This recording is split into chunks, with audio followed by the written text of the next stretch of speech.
काय करावं या पोराला? आता कुणकड निघाला हो. थांबा आलो.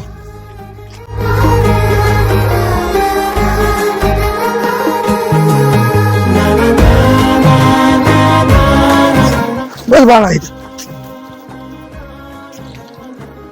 अरे बाई एड लागले काय तुम्हाला? त्याला कशाला आणला उन्हात? ऊन लागतंय त्याला आणि त्याला उन्हात घेऊन आला हो तुम्ही. आता कशी तुझ्या लेकाची माया आली? तासभर झाला हाक मारतोय मी. माझा कसा आत्मा होत असेल? चिंता तुझी मुक्कामाला त्याच्या काळ जात वाचतेच्या डोळ्यातली कधी कासा विशीर तुझ्या पायरा बालवी हाय त्याचे खुशीर हाय त्याचे खुशी.